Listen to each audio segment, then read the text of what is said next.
looks like the go-karts are just stationary right now.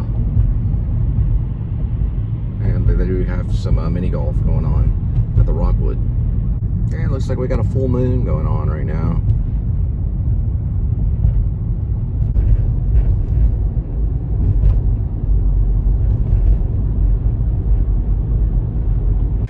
So this is the apartment complex that overlooks the drive-through, or drive-in, sorry, drive-in movies. It'd be weird to just drive-through movies, just kind of drive through it, kind of look at it for a minute. So drive-in movies are on the other side of those buildings right over there. I don't know how I'm gonna get in though. I guess I'm gonna have to call. Maybe I can use my Jedi mind trick to...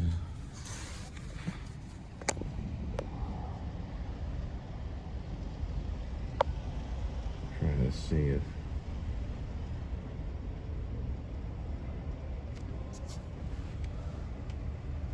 Yeah.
All right, next one, 6:55, 4 minutes, 0.9.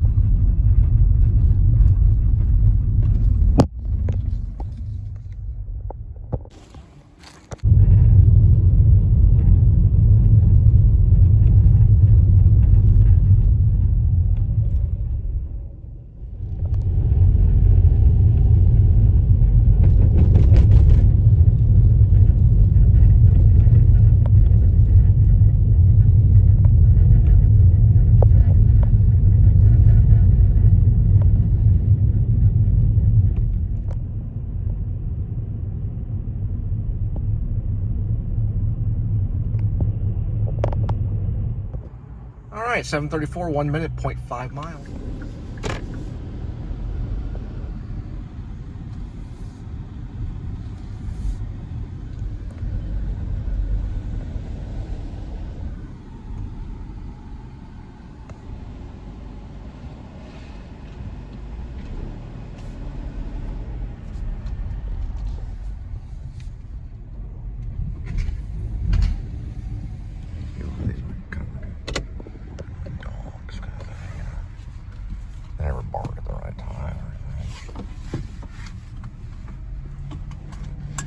I'm just a cat person. This depends on the dog, really, but dogs kind of, their turds are a little bit bigger than cats, and they're annoying. But cats are more petite to themselves. They don't really bother people, really. They just kind of run away and find, somewhere to hide. Where dogs will investigate and start barking and act all loyal and heroic and stuff. It's kind of annoying. All right, next one, 7:43, 5 minutes, 2 miles.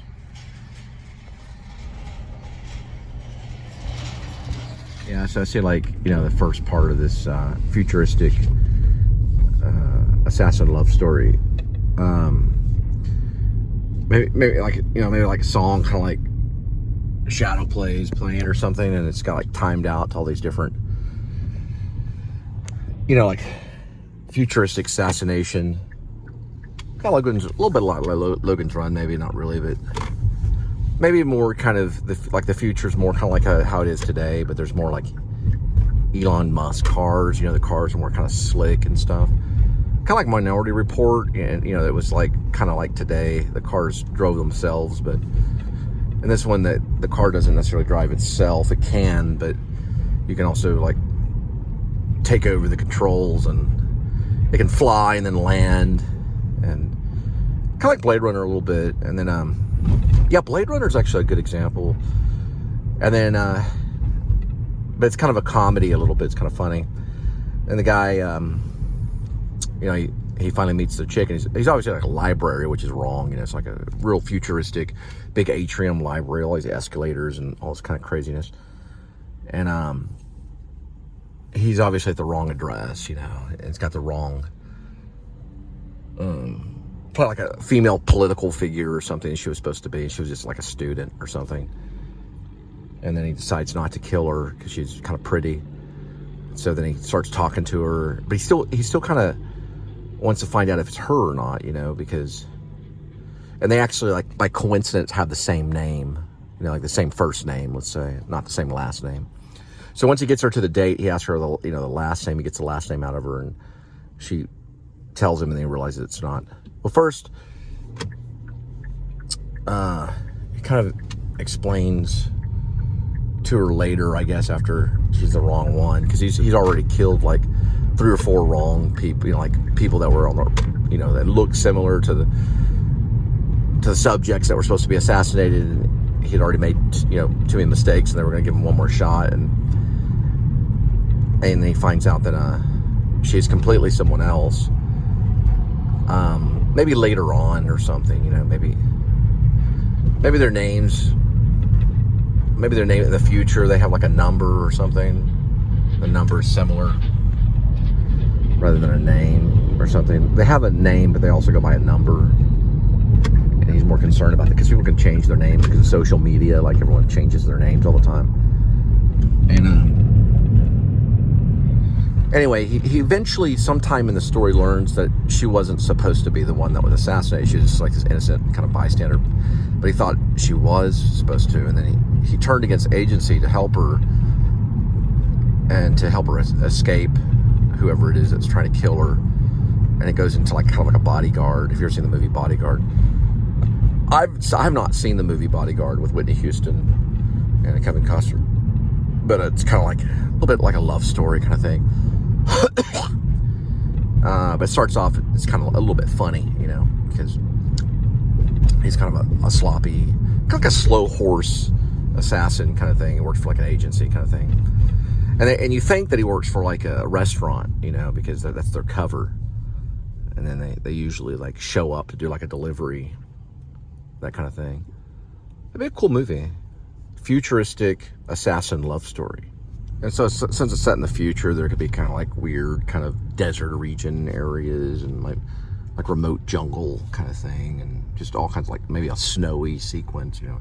The world's gone like really crazy with the weather, you know, it's like really extreme weather everywhere all the time. All right, 8:16, 3 minutes. So another plot twist on the futuristic assassin love story is that he finds out kind of like, let's say at the midpoint of the movie, even though it starts off on kind of a climactic, you know, with a bunch of assassinations, that really he was only in charge of assassinating, basically they're like robots. They're like, they had gone a little, you know, kind of nutty, and they're designed to shut down if they're assassinated or poisoned or whatever, you know, like it's part of the makeup of the AI program. So he was trying to shut down several different robots that they're really kind of like, I guess they're kind of the cross between a human and a robot, which is like an android, I guess. But he finds out that she was supposed to be a robot, and she actually isn't, you know, later on. So, you know, he has to go back and find basically a version that looks exactly like her. That's why he got it, you know, he thought it was her, but she turned out to be the original version of the android of her. A little bit like Blade Runner, a little bit, you know, only she's not actually not a robot. He finds out she's not a robot. It's kind of like a comical version of Blade Runner, a little bit, but set in the future. And It's called Futuristic Assassin Love Story. So that's kind of like towards the end of it, another plot twist. All right, headed out.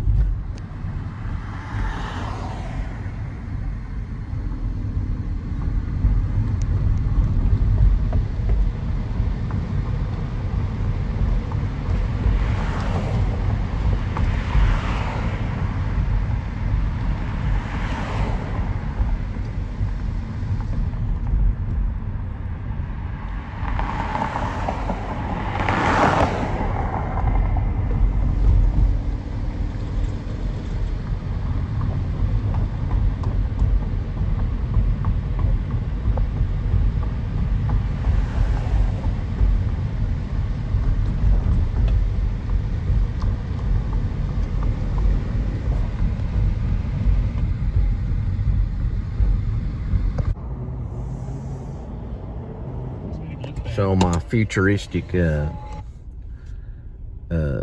assassin love story, there can be like a lot of buildings that got domes that look like that. That's Cassavetes right there. They do musical theater in most cases.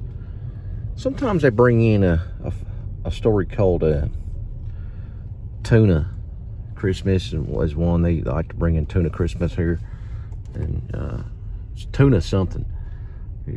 There's people dressed up in women's clothing, or men dressed up in women's clothing, talking all funny, talking about cyanide dough balls. And here it is right here. If you couldn't see it in other ones, you can see it says once March 2nd. Mary Poppins is going to be April 20th. That's a Mary Poppins Jr. And you kind of see Casa right here. Kind of see it up there, like there. There it is. There's a dome. It's got an octagonal, octoroon kind of dome. I don't know what you call it. Some kind of oval-shaped building, or circular, half spherical, I guess is what you'd say. It's got some kind of name, but they call it the House of Tamur. If you're from Canada, it's the House of Tamuru. If you're from Canada, the House of Tomorrow. Or how they say it? Tomorrow. They say about tomorrow. Tomorrow. If you're from up way up there in the north, they say tomorrow. There it is. Cassavetes. Full structure. There's some musical theater. Everything's in a round. At least they splice it in half, and they can have a proscenium. With the, thrust kind of stage. They can do that too. I do all kinds of things there. It's pretty neat. And then they advertise some stuff right there. There it is. Can't roll the window down a little bit. That's much clearer right there. 9046 2.9.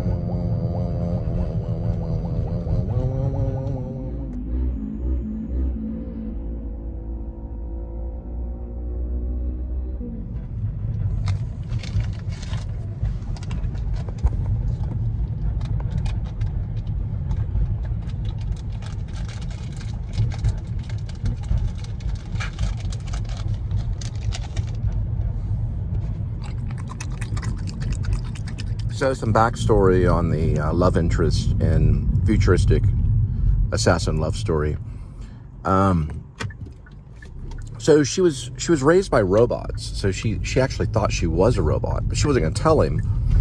But then he finds out that she's not a robot. Well, an android, I guess. Because an android, you can't really tell completely if it's a robot or not. Like, it's kind of hard to tell. That's kind of the purpose of Blade Runner is, you can't really tell. So I guess using the word robot's not, I guess it'd be android. So she was raised by androids, and she was taught that she was an android, but she's actually not.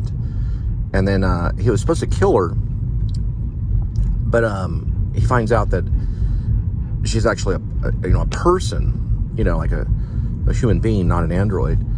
So he's glad that he didn't, he didn't kill her, because he finds out that he didn't really kill anyone. that the organization that he works for is actually connected to the government, and they don't really kill people. They just extinguish androids. But he thought that they did for a minute. He just didn't realize that, because it's top secret. They're not supposed to tell them that they're actually androids, because could ruin the company. So they just tell them that they're people, because the android thing is very secretive in the future. Because you don't know who's an android and like who's not an android, you know. So you don't really ever find out if he's actually an android or not. You don't really know for sure. It's never really explained completely.